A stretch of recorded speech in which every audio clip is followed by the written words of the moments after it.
Hare Krishna, Krishna Krishna, Hare Hare, Hare Rama, Rama Rama, Hare Hare. Bom dia, aqui quem fala é Mahaprabhu Kripadasa. Vou dar início agora então à leitura do Srimad Bhagavatam, terceiro canto, capítulo 1, capítulo intitulado Perguntas de Vidura, versos 22 e 23. Temos aqui também o título de hoje, dessa leitura de hoje, que é Templos são construídos para elevar as pessoas à plataforma da consciência de Deus. Vamos lá então. Om Namo Bhagavate Vasudevaya. Om Namo Bhagavate Vasudevaya. Om Namo Bhagavate Vasudevaya.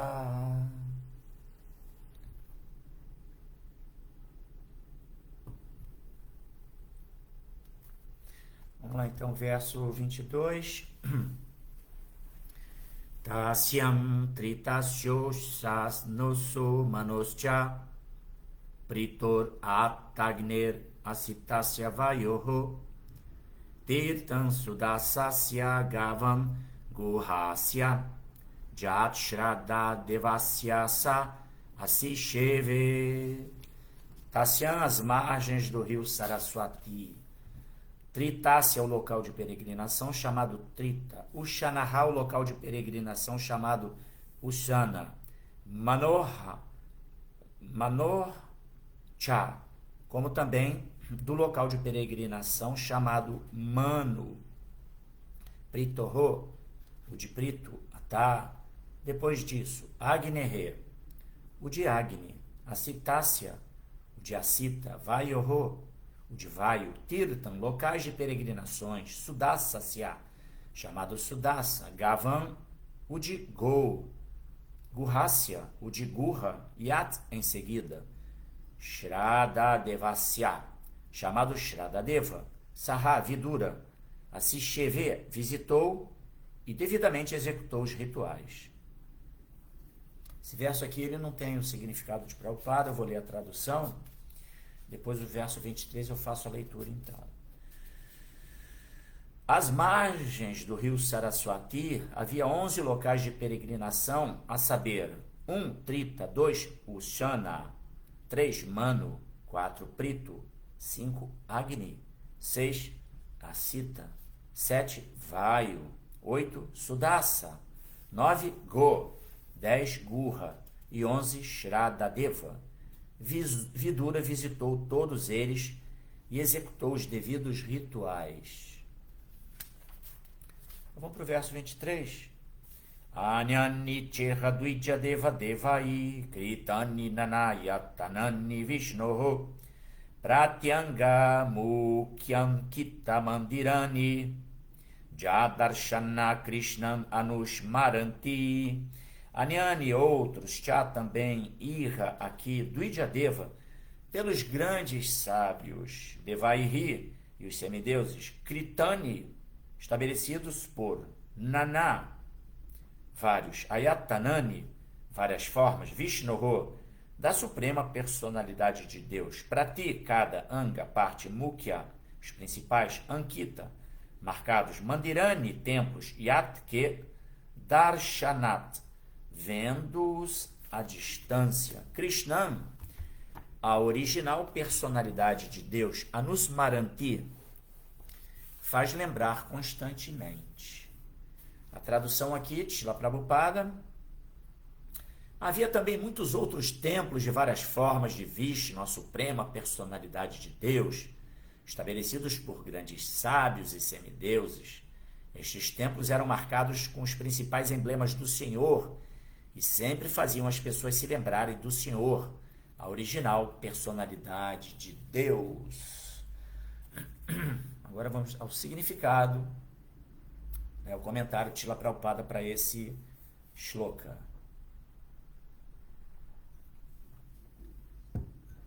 Jai Srila Prabhupada.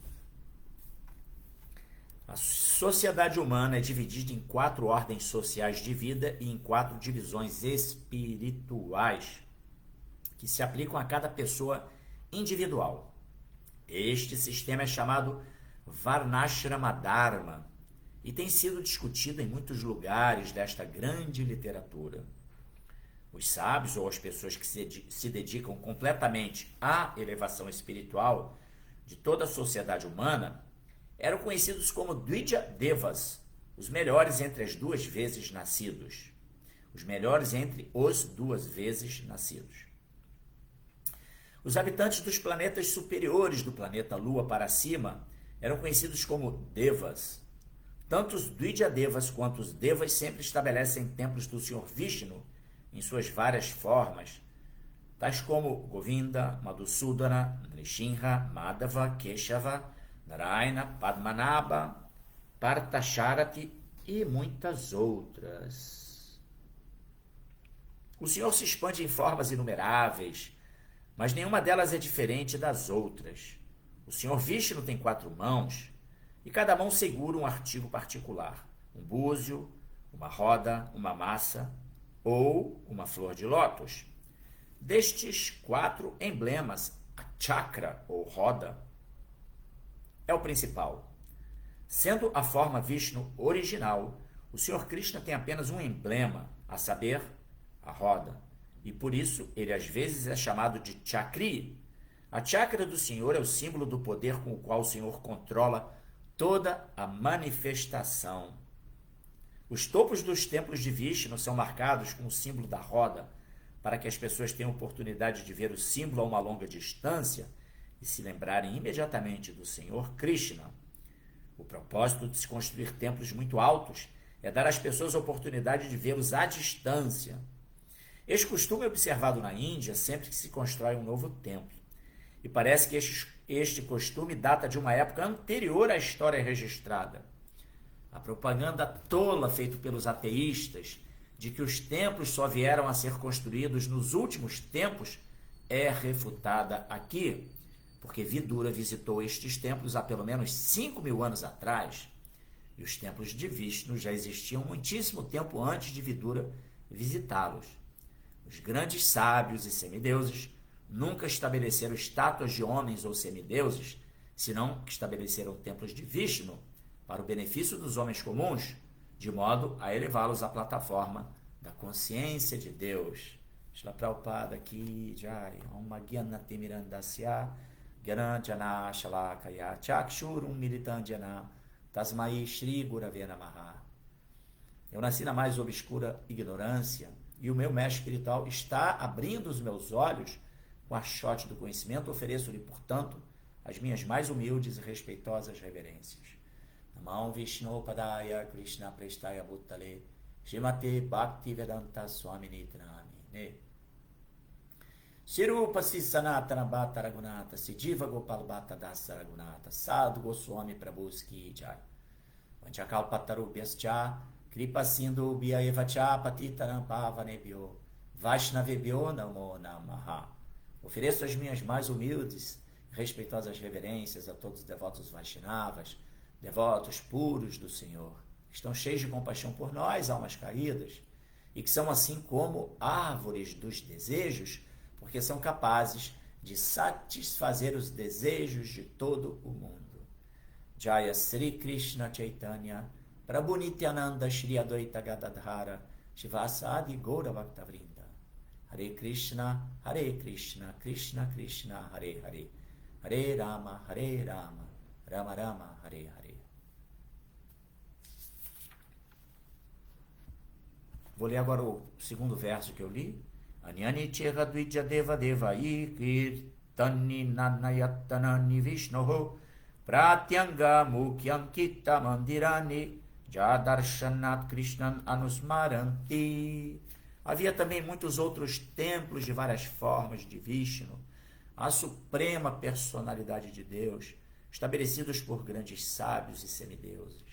Estes templos eram marcados com os principais emblemas do Senhor e sempre faziam as pessoas se lembrarem do Senhor Krishna, a original personalidade de Deus. Bom, o tema aqui dessa leitura de hoje,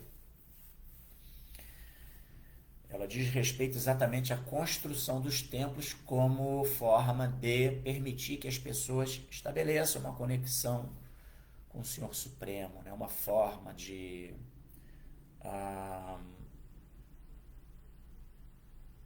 que as pessoas tenham, né, essa oportunidade. A gente sabe que a visão, ela como uma função sensorial, ela é de grande relevância, de muita importância. Através da visão, embora a audição seja o sentido mais que permite a obtenção de conhecimento de uma forma mais precisa, e que de uma certa forma nesse plano de existência é menos limitante, mas a visão também ela marca, né? Quando a gente vê, é uma forma de conexão. Quando a gente contempla as formas de Krishna no altar, isso é muito impactante. É uma forma de yoga, uma conexão muito forte que se estabelece através da visão com o Senhor Supremo. E as deidades têm exatamente essa finalidade, para que a gente possa ancorar assim as nossas convicções ali nas deidades. Assim como, por exemplo, as imagens sacras nas igrejas católicas, é muito comum, né, ter aqueles santos todos. Então, quando você se dirige a um santo, quando você se dirige à deidade, utiliza a sua visão também como um elemento de conexão, isso traz mais força, dá mais força ainda nesse yoga, nessa conexão. Por exemplo, quando a gente canta os santos nomes, Japamala, a meditação individual. Então você usa o tato para tocar o cordão de contas, né? A mala. E você pratica japa ali na mala, continha por continha, e você vai passando as contas no dedo aqui, nesses dois dedos, né? Que é o dedo médio e o dedão. Aí você vai praticando esse cantar. Isso aqui também é um mudra. Você ativa aqui nesse toque aqui, desses dois pontos, desses dois dedos, o componente de obtenção de conhecimento, abrir as portas para receber o conhecimento. E sim, aí você está usando o tato. Você usa a língua para vibrar o som. É mais um segundo sentido utilizado no processo de conexão com Deus, no yoga, através do canto dos santos nomes, né? Japa, mala, uma das formas da prática do Harinama, a prática individual. Aí você está ouvindo também a sua audição. Ouvindo a sua audição, ficou esquisito isso, né? Você utiliza a audição também para ouvir os santos nomes. Você mesmo vibrando, porque o processo é Shravana Kirtana. A gente ouve, depois repete, mas está ouvindo. Um processo ali, né? Assim, em duas vias. Você vibra o santo nome e você ouve o santo nome. Então, o tato está envolvido, a função de vibrar o som da língua está envolvida, a audição está envolvida. E aí, se você está no templo, você acendeu um incenso e ofereceu para Krishna, aí também aquele aroma agradável de um incenso também está te conectando com Krishna, desde que, claro, tenha sido oferecido a Krishna, então é mais uma prasada. E você pode utilizar também a visão para estar contemplando as formas de Krishna, quando se canta Japamala, por exemplo, dentro da sala do templo, você pode estar também com a sua visão conectada. Então, é uma maneira de conectar os seus sentidos com o processo do yoga.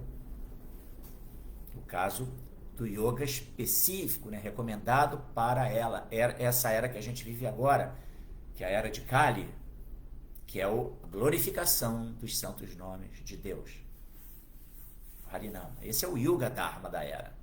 Glorificação dos santos nomes, algo que é incomum em várias linhas espiritualistas, né, que adotam a glorificação dos nomes de Deus, os louvores, como sendo algo muito poderoso para essa conexão.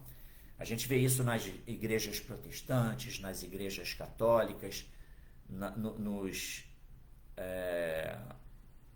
mosteiros budistas, até nos mosteiros budistas, que embora eles sejam ateístas, mas eles têm muitos elementos da tradição védica, esse que é um fato.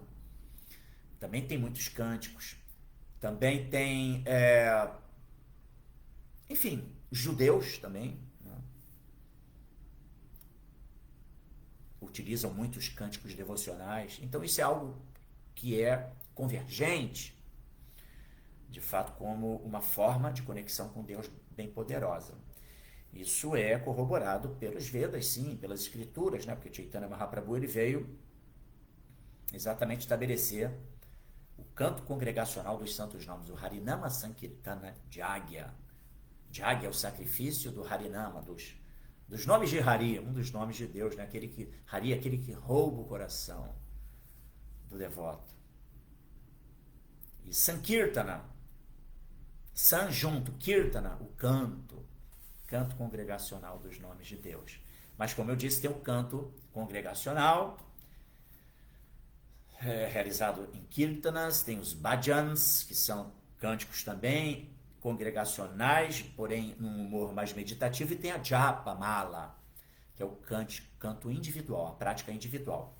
Mas, em última análise, a questão é os templos como elementos, né, construções feitas exatamente para permitir o incremento de toda essa nossa conexão com Deus. E Srila Prabhupada menciona, inclusive, um aspecto interessante de que os templos eles têm uma projeção, né, estrutural, projeto estrutural. É feito com o intuito de que eles possam ser vistos de longe. Então, dentro da tradição Vaishnava, por exemplo, a gente sabe que os templos têm aquelas cúpulas. São grandes cúpulas que podem ser vistas de longe. E abaixo dessas cúpulas é onde se encontram as deidades. Então, a finalidade dessas cúpulas é exatamente que quando você, mesmo estando distante do templo, mas você vê lá o templo e vê aquelas cúpulas, automaticamente você se conecta que ali está, por exemplo, Jagannatha, Baladeva e Subhadra. Você permite essa conexão, trazer essa lembrança, entendeu? Uma forma de conexão. Tudo é muito científico, né, no processo da consciência de Krishna. A doutrina Vaishnava, a doutrina védica, ela é muito rica.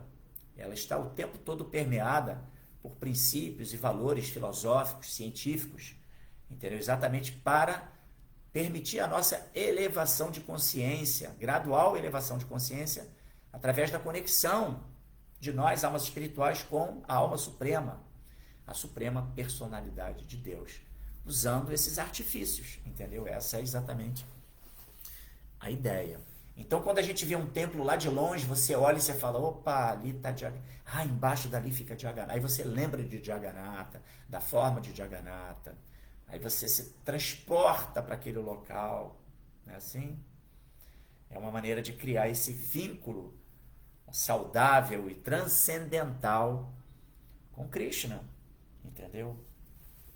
Então, os templos, aqui nós estamos falando de Vidura, né, que peregrinou por vários lugares, então tem um dado histórico que Prabhupada quis assim registrar aqui, porque alguns ateístas, né, hoje a sociedade moderna é muito ateísta, questionando, inclusive estão tentando, né, assim, atacar as diferentes religiões, porque eles querem, de toda maneira, dissociar a sociedade dos princípios divinos de existência, dos conceitos da religião, que eu digo no mais assim puro e e digamos assim, mais plena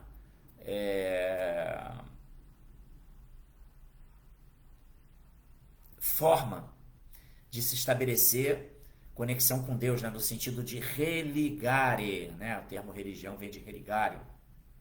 Óbvio que a gente sabe que existem muitos conceitos deturpados, né, da religião. Existem, inclusive, instituições que deturpam os princípios reais da religião, sabe, para obtenção de benefícios. Mas não estamos falando disso, estamos falando da ciência espiritual, né, do yoga, né, forma de união com Deus, ou de religare, de forma de nos religar com o Ser Supremo. Nesse sentido que eu estou falando, tá? Então vamos tirar o lado ruim, né, dessas religiões que deturpam o conhecimento na verdade e que procuram beneficiar determinados núcleos, determinadas pessoas. Não estamos falando disso, estamos falando da religião pura, entendeu? Então, os ateístas, eles tentam combater, né? Deus não existe. Tolos, né, como o Prabhupada menciona aqui, né? A propaganda tola feita pelos ateístas de que os templos só vieram a ser construídos nos últimos tempos é refutada aqui, porque aqui nós temos registro histórico de fatos pregressos acontecidos há mais de 5.000 anos atrás, em que se registra que Vidura peregrinou por vários locais, várias vilas, várias cidades, e lá ele teve darshana de diferentes formas de Krishna, em diferentes altares, ou seja, os templos já existiam há muitos anos, já milênios, tá? E Prabhupada então menciona que mesmo muito antes de Vidura, ou seja, antes ainda dos 5.000 anos, já se tem registro dos templos que foram construídos. Então, o intuito de Srila Prabhupada é exatamente refutar essa propaganda ateísta, dos tolos ateístas, né, de que isso é uma invenção, Deus não existe, isso é uma invenção. Imagine, né, como pode, né, alguém contemplar a natureza material, perceber a complexidade das diferentes formas de existência, inclusive dos diferentes planos de existência, e supor que por trás disso não existe uma inteligência suprema, não existe um ser que seja, sabe, aquele que nada acontece sem que haja um agente, né, pessoal? Então, como que essa natureza material, com toda a sua complexidade, então a sua fenomenal a estrutura, ela seja algo do acaso, né? É muito... Não dá para se acreditar nisso, na verdade, né? Na verdade, tem que se ter muito mais fé para ser um ateísta do que para ser um teísta, porque muitos elementos nos conduzem ao desenvolvimento da fé. A fé também no sentido científico, né, de você desenvolver convicção baseado em realizações, em um conhecimento que se realiza. É isso também, tá, gente? Então, sim, o Prabhupada menciona aqui, né, que os templos foram estabelecidos, né, templos de Vishnu, para o benefício dos homens comuns, de modo a elevá-los à plataforma da consciência de Deus. É isso aí, um elemento, um componente poderosíssimo, no qual nós vamos canalizar nossas funções sensoriais, empreender em prol do desenvolvimento espiritual, usando os nossos sentidos da contemplação, dos cânticos, de se ouvir a pregação, de ouvir os cânticos, enfim, tudo. Usar os nossos sentidos, o tato, né, para fazer coisas em serviço devocional. Então, essa é a finalidade da construção dos templos. Tem um dado aqui também interessante, que a gente pode observar que em toda cúpula de templo tem uma chakra, que é a roda. que aqui Prabhupada menciona como sendo dos... Tem o búzio, né? O Senhor Vishnu de 4 braços, ele tem um búzio numa mão, ele tem a chakra, ele tem a flor de lótus e ele tem a massa. São elementos que Vishnu ele ostenta, tá?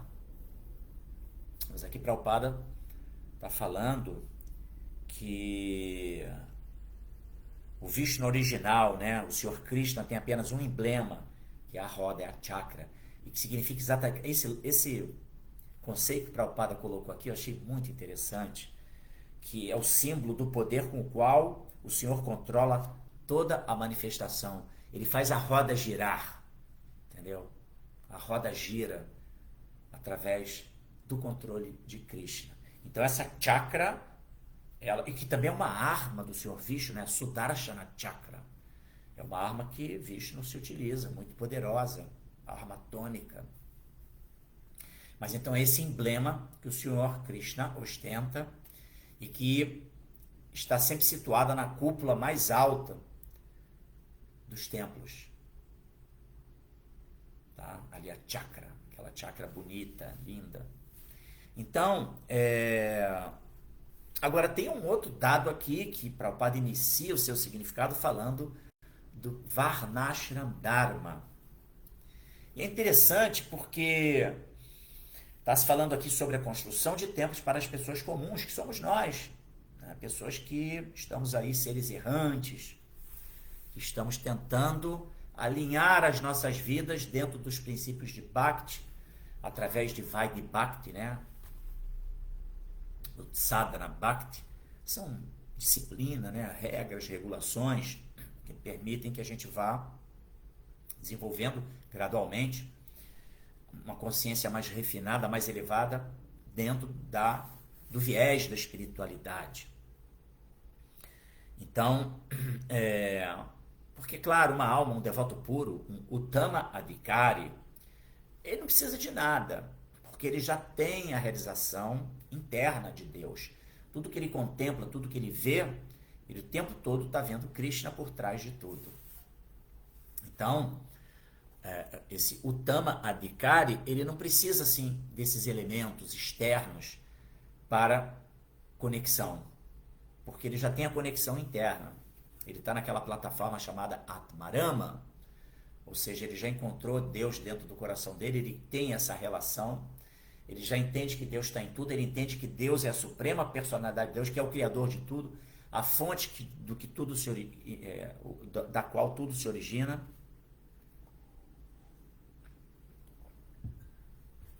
Então ele não precisa de nenhum artifício. Mas os templos são construídos para as pessoas comuns e são construídos por esses Dvija Devas, essas almas elevadas. Prabhupada usa aqui esse termo, Dvija Devas, que significa os melhores entre os 2 vezes nascidos.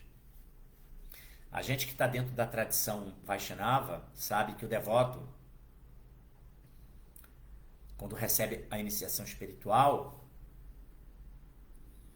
e quando ele recebe a segunda iniciação brahmânica, ali supostamente ele está, assim, de fato,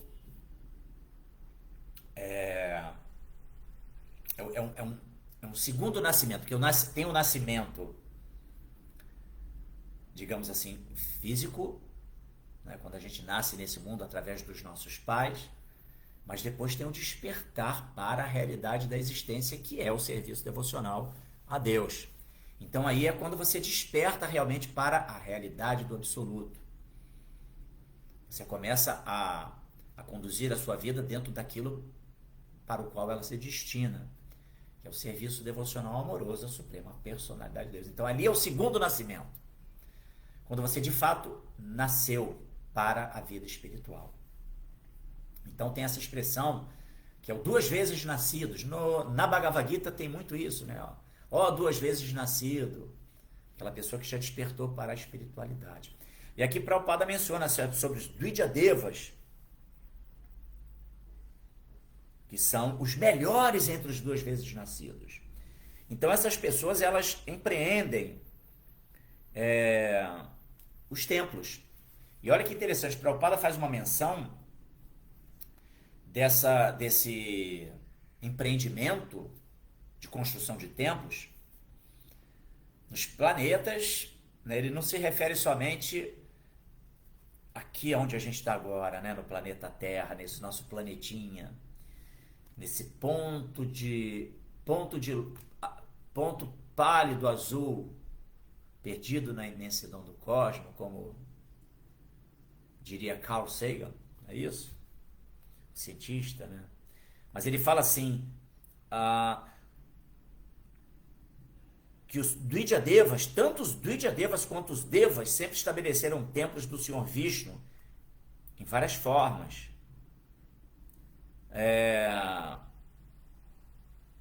Os habitantes dos planetas superiores, do planeta Lua para cima, eram conhecidos como Devas. Sim, esse é o ponto. É que eu quero dizer. Então, esse Prabhupada que ele está mencionando, uma outra questão que ainda promove muito debate sobre a existência ou não de vida em outros planetas. E é óbvio, né? A gente imagine, né? O cosmo material é assim, algo exuberante, de um tamanho inconcebível, não tem nem como se mensurar. E é muita presunção supormos que só tem vida aqui não onde a gente está. Só nós, só o planetinha Terra que a gente está vivendo é que tem vida. Então, obviamente, existem diferentes tipos de vida, em diferentes constituições físicas, onde a combinação dos elementos terra, água, fogo, ar e éter se dão de formas distintas. A gente sabe que aqui predomina o elemento água. Nosso corpo ele tem 78% de água, salvo engano. Então existem outros planos de existência em que outros elementos são proeminentes à água. Entendeu? Os planetas, as estrelas solares que também apresentam vida, onde os seres são ígneos. Entendeu? Ou seja, o elemento fogo é predominante. Mas enfim, o ponto só aqui que eu quero dizer é que a gente deve entender que a vida ela está espalhada aí pelo universo de diferentes maneiras. Assim como, por exemplo, mesmo aqui no nosso planetinha Terra, nós encontramos diferentes ambientes onde a vida se estabelece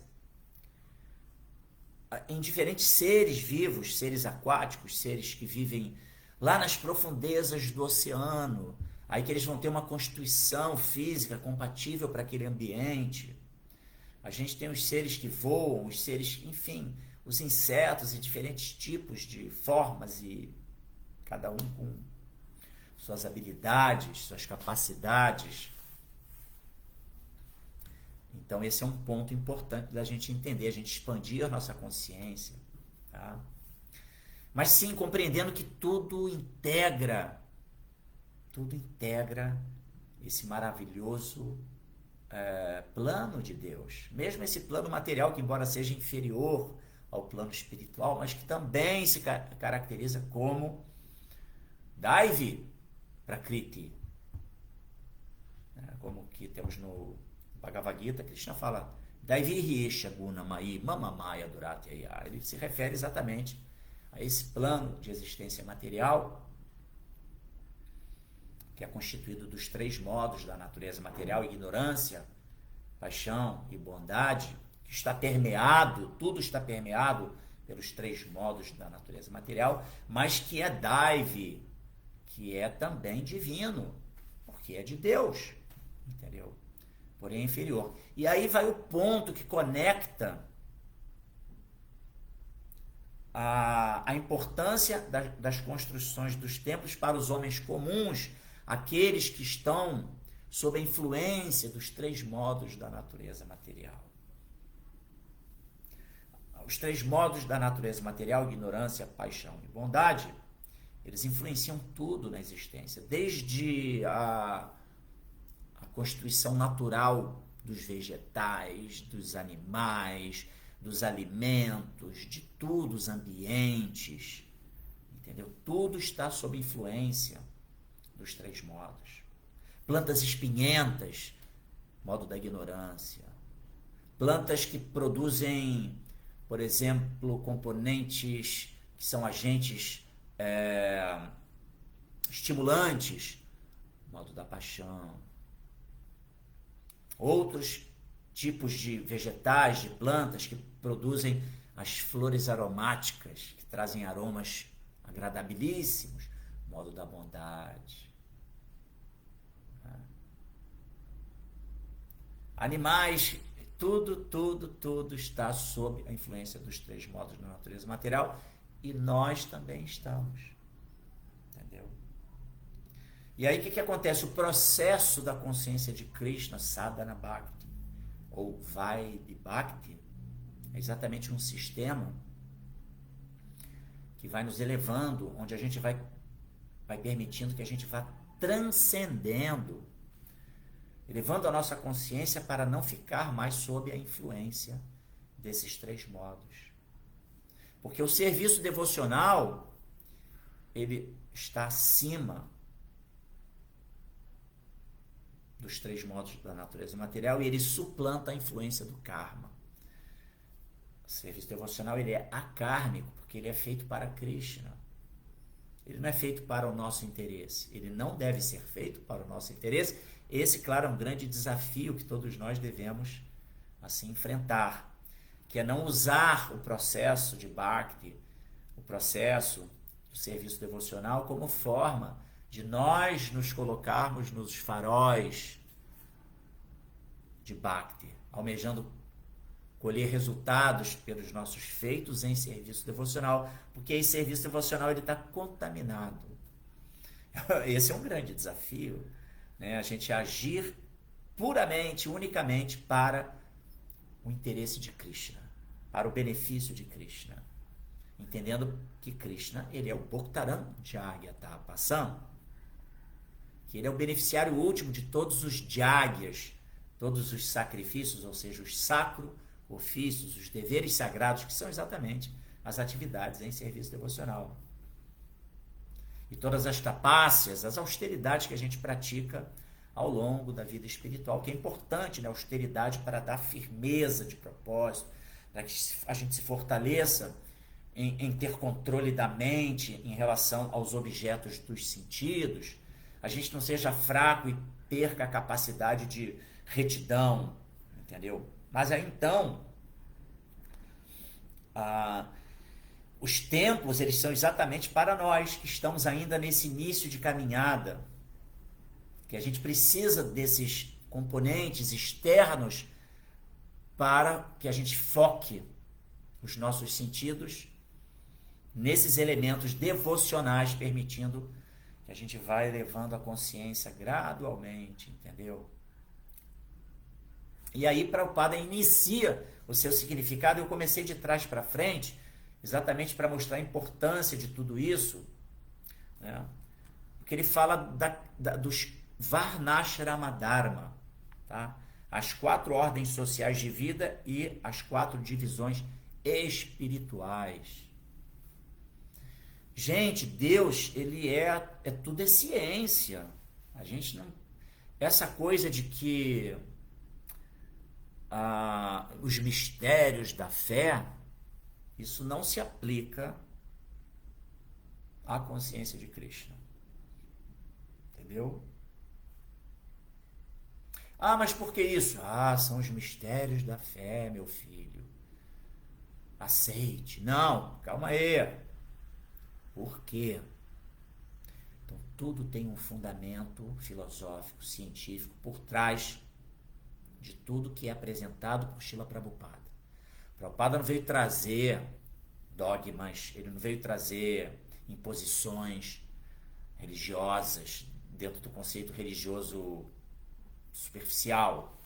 Não, Prabhupada veio trazer o que há de mais profundo em termos de conexão com Deus, sabe? Conexão com a suprema personalidade de Deus, que foi revelado, né? A conduta revelada pelo próprio Deus, Senhor Chaitanya Mahaprabhu, que veio prescrever o Yuga Dharma e que veio agir dentro do conceito de um devoto e mostrando, ensinando o tempo todo a conduta de um devoto perante Deus. Então isso Prabhupada veio trazer para a gente. O negócio é muito profundo. E aí sim, e um desses conhecimentos é entendermos os conceitos de Varna, que são as ordens sociais, e Ashram, posição espiritual que cada um deve se colocar para o seu desenvolvimento. Varna não tem nada a ver com sistema de castas, tá, gente? O sistema de castas foi absolutamente rejeitado por Chaitanya Mahaprabhu.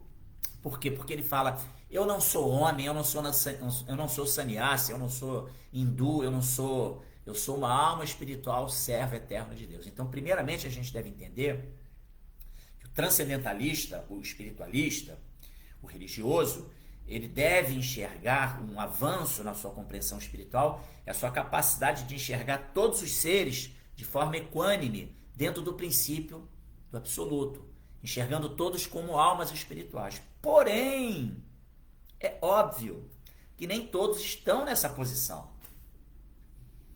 Tem pessoas que estão numa plataforma de existência mais rudimentar, outras estão com uma consciência mais refinada.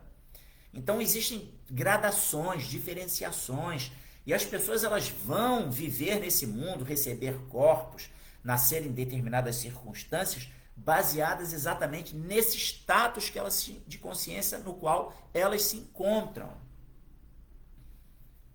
Esse é o ponto. Embora sejam almas puras, todos nós sejamos almas que podemos obter um grau de pureza igual, mas em razão de guna e karma. Guna, exatamente os modos da natureza material, e karma, atividade e a reação das nossas atividades, a gente fica no ciclo de nascimentos e mortes e recebemos corpos de acordo com os nossos empreendimentos, que são influenciados pelos 3 modos da natureza material e que geram reações dessas ações influenciadas pelos modos da natureza material. Então aí nós vamos nos situar em diferentes varnas. Shudras, pessoas mais rudimentares, né, com consciência mais rudimentar, trabalhadores braçais, que têm menos discernimento, menos capacidade de compreensão de alguns aspectos, são mais limitados. Mas, repito, isso não os diminui. Apenas é a realidade fática daquela pessoa em relação à sua vida. Ela se encontra naquela condição em razão de guna e karma. Mas ela pode se elevar. Ela pode gradualmente ir se elevando. Então tem lá o Shudra, que é considerado como que as pernas da sociedade, que tem uma relevância enorme no corpo social, porque as pernas carregam o corpo. Não é verdade? Imaginem quem não tem pernas, né? Precisa de um artifício, mas a perna é super importante. Mas ela é a base ali, é uma base. Entendeu? Depois nós temos os braços, como um componente que permite dar direção a certas coisas, administração, que são exatamente os militares, os administradores.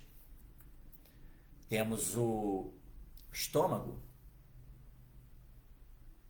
os administradores militares, os kshatras, tá, gente? Mas temos os vaixas antes, que é como estômago para o nosso corpo, que recebe a nutrição dos alimentos e distribui pelo corpo inteiro. Então são os comerciantes, os agricultores, que produzem todos os diferentes as diferentes demandas da sociedade. Né? E finalmente vamos ter os brahmanas, que seria a cabeça da sociedade, os professores, os mestres espirituais, os 2 vezes nascidos, aqueles que já agem dentro dos princípios divinos de existência, já podem dar conhecimento, transmitir conhecimento, orientar a sociedade, são os orientadores da sociedade humana. Mas, enfim, a despeito dessas diferentes divisões, não existe nenhuma discriminação nisso, apenas é entender que cada um está na sua posição e cada um tem que agir dentro daquele conceito, cada macaco no seu galho. Porque quando se age assim, aí a sociedade ganha, ela se beneficia, porque cada um ocupa a sua posição e executa o seu dever, o seu dharma, que é Varna Ashrama Dharma. Cada um vai se ocupar nos seus deveres com base exatamente na sua capacitação natural. Mas que pode ser mutável, ela é mutável, ela pode ir se incrementando gradualmente. Então não é um conceito discriminatório, tá, gente? É apenas a realidade de cada pessoa baseada em guna e karma. Estou sendo assim um pouco enfático nisso, porque eu sei que hoje em dia, qualquer coisa que você fale sobre divisões, aí já gera polêmicas, né? Pode parecer que está havendo alguma discriminação. De maneira nenhuma. Por quê? Porque o transcendentalista, ele vê a alma, ele não distingue o ser com base no seu invólucro, na forma que ele se encontra. Ele vê todos os seres, ele vê uma irmandade que existe entre todos os seres, independentemente da sua situação física, porque ele entende que somos todos filhos de um mesmo pai.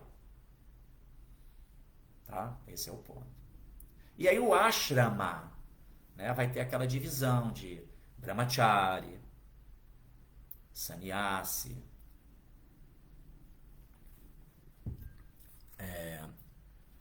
grihasta, brahmachari, grihasta, vanaprastha e sannyasi.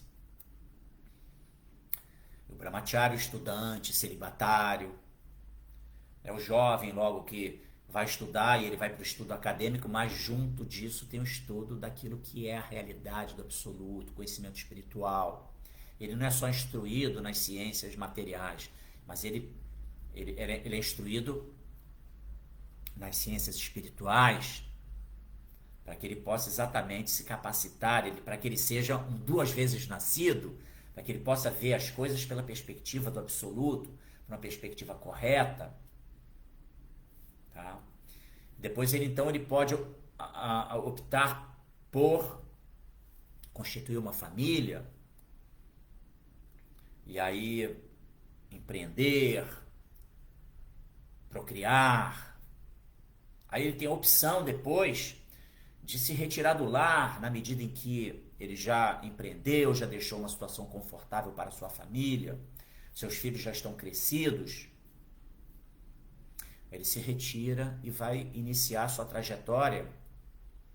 Isso depois dos 50 anos, a recomendação, depois dos 50 anos, que em regra a família já está toda já resolvida. Então ele se retira para o empreendimento espiritual unicamente. E aí ele pode aceitar uma ordem de sannyasa, que é a renúncia total. E aí ele vive unicamente como um mendicante transcendental, dependendo da misericórdia de Deus e dos cidadãos, e sempre levando conhecimento, transmitindo conhecimento. Tudo isso para quê, gente? Para se preparar para o movimento derradeiro, que é quando a gente vai ter que deixar esse mundo.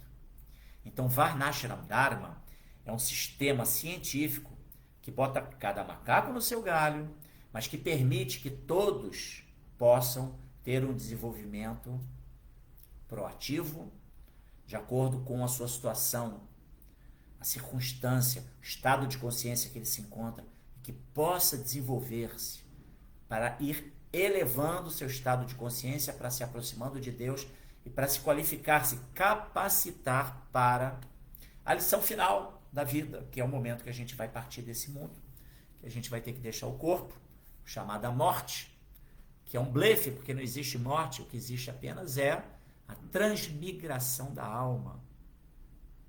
A alma transmigra. E, portanto, está de boa. E sim, até fazendo um gancho aqui, porque ontem nós celebramos o dia do desaparecimento de Srila Prabhupada. E Prabhupada como ícone, como baluarte da ISKCON, né, da Sociedade Internacional para a Consciência de Krishna, na verdade, como baluarte para absolutamente todas as missões Vaishnavas e não Vaishnavas, porque ele é o ícone, né? Ele é aquele ser que demonstrou através, aquele ser mais próximo de nós, né? Prabhupada deixou o planeta em 1977 e ele deixou para nós um legado inestimável, né? Demonstrando exatamente o caminho que nós devemos seguir através do exemplo dele mesmo, Srila Prabhupada, como acharya que é, entendeu? Acharya, aquele que ensina através do próprio exemplo. Ele nos deu a lição final. E a existência material, ela tem que ser observada, abordada, se nós quisermos viver de forma pacífica, de forma proativa, livre de ansiedades. A gente tem que entender a importância de todo esse processo da consciência de Krishna, porque é o que vai permitir que a gente, de fato, esteja preparado para o momento da partida desse mundo. Entendeu? Então, todo esse sistema de Varnashrama Dharma, construção de templos, atividades devocionais, tudo isso são componentes científicos que vão nos capacitar a chegar a um estado de consciência que nos permita, porque Prabhupada, quando ele foi deixar o planeta, ele estava ali em Vrindavana, no Krishna Balarama Mandir, no templo de Krishna Balarama, no seu aposento, cercado de devotos. Junto com ele tinha um médico ayurvédico, e até ontem Paravyoma Prabhu mencionou, né? Estávamos lendo os últimos parágrafos do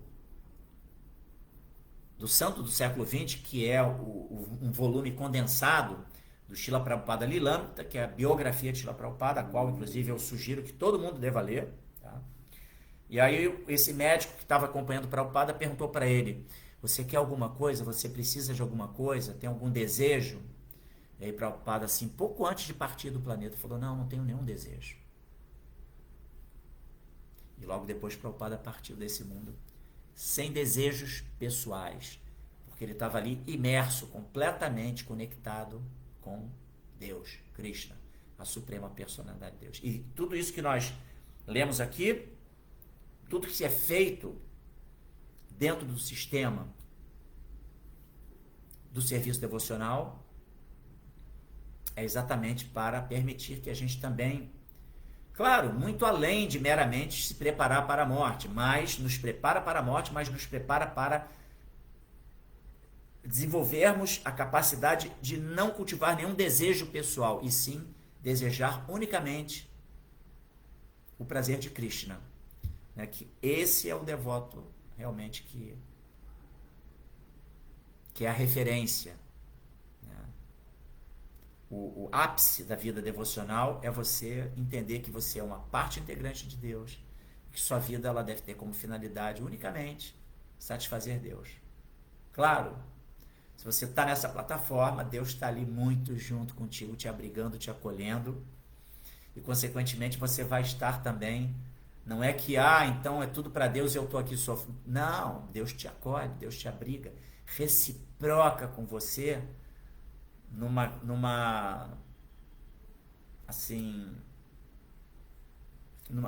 criando uma atmosfera de bem-aventurança, de conexão, entendeu? Que você fica, é o princípio do Atmarama, né? A pessoa fica plenamente satisfeita. Srila Prabhupada aqui, Jai. Então, hoje eu não consegui transmitir pelo Instagram essa leitura de hoje. Tive algum problema aqui para poder conectar.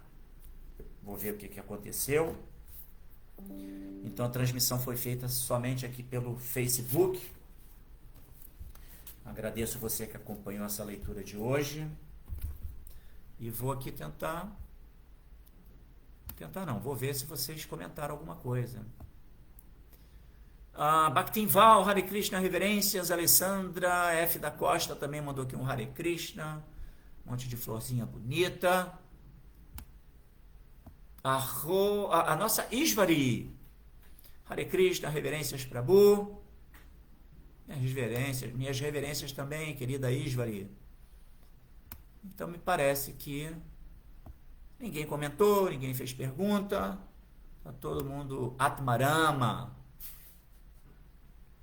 Eu gostaria de estar nessa plataforma também, mas vamos lá, gradualmente a gente vai indo lá seguindo o exemplo de Srila Prabhupada. Então, gente, vou ficando por aqui. Muito obrigado pela atenção de vocês que acompanharam. Foi um grande prazer, Srila Prabhupada aqui. Jai.